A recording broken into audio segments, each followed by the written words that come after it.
हरे कृष्णा। महाराज युधिष्ठिर ने कहा, हे भगवान, आप तीनों लोकों के स्वामी, सबको सुख देने वाले और जगत के पति हैं। मैं आपको नमस्कार करता हूँ। हे देव, आप सबके हितैषी हैं, अतः मेरे संशय को दूर कर मुझे बताइए कि मार्गशीर्ष एकादशी का क्या नाम है। उस दिन कौन से देवता का पूजन किया जाता है और उसकी क्या विधि है? कृपया सविस्तार वर्णन करके बताएं। भक्तवत्सल भगवान श्री कृष्ण कहने लगे कि धर्मराज, तुमने बड़ा ही उत्तम प्रश्न किया है। इसके सुनने से तुम्हारा यश संसार में फैलेगा। मार्गशीर्ष शुक्ल एकादशी अनेक पापों को नष्ट करने वाली है। इसका नाम मोक्षदा एकादशी है। इस दिन दामोदर भगवान की धूप, दीप, नैवेद्य आदि से भक्ति पूर्वक पूजा करनी चाहिए। अब इस विषय में मैं एक पुराणों की कथा कहता हूँ, तुम ध्यान पूर्वक सुनो।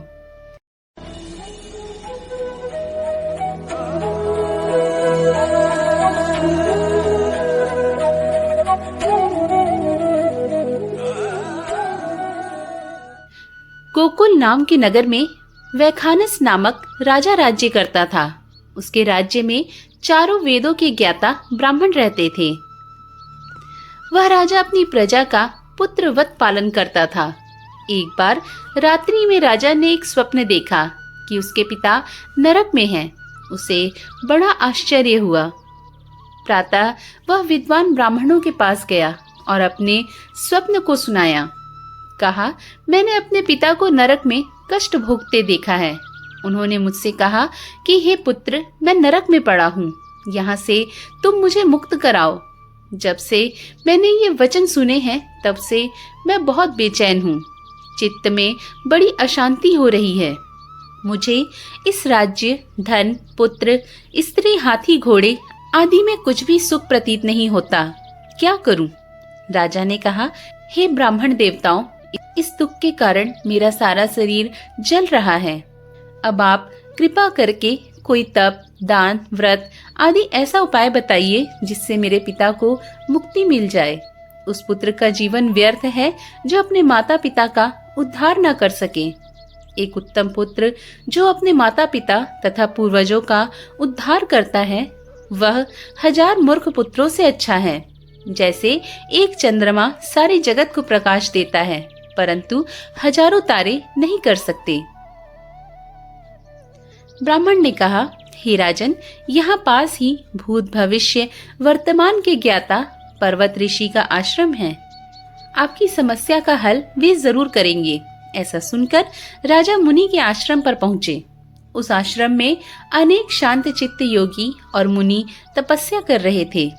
उसी जगह पर्वत मुनि बैठे थे। राजा ने मुनि को साष्टांग प्रणाम किया और मुनि ने राजा से सांगोपान कुशल पूछी। राजा ने कहा कि महाराज, आपकी कृपा से मेरे राज्य में सब कुशल है, लेकिन अकस्मात मेरे चित्त में अत्यंत अशांति होने लगी है। ऐसा सुनकर पर्वत मुनि ने आंखें बंद की और भूत विचारने लगे। फिर बोले, हे राजन, मैंने योग के बल से तुम्हारे पिता के कुकर्मों को जान लिया है। उन्होंने पूर्व जन्म में कामातुर होकर एक पत्नी को रति दी, किंतु सौत के कहने पर दूसरी पत्नी को ऋतुदान मांगने पर भी नहीं दिया। उसी पाप कर्म के कारण तुम्हारे पिता को नरक में जाना पड़ा। तब राजा ने कहा, इसका कोई उपाय बताइए। मुनि बोले, हे राजन, आप मार्गशीर्ष एकादशी का उपवास करें और उस उपवास के पुण्य को अपने पिता को संकल्प कर दें। इसके प्रभाव से आपके पिता की अवश्य नरक से मुक्ति होगी। मुनि के वचन सुनकर राजा महल में आया और मुनि के कहने अनुसार कुटुंब सहित मोक्षदा एकादशी का व्रत किया। उसने उपवास का पुण्य अपने पिता को अर्पण कर दिया। इसके प्रभाव से उसके पिता को मुक्ति मिल गई और स्वर्ग में जाते हुए वे पुत्र से कहने लगे, हे पुत्र, तेरा कल्याण हो। यह कहकर वे स्वर्ग चले गए। मार्गशीर्ष मास की शुक्ल पक्ष की मोक्षदा एकादशी का जो व्रत करते हैं, उनके समस्त पाप नष्ट हो जाते हैं। इस व्रत से बढ़कर मोक्ष देने वाला और कोई व्रत नहीं है। इस कथा को पढ़ने या सुनने से वाजपेयी यज्ञ का फल मिलता है।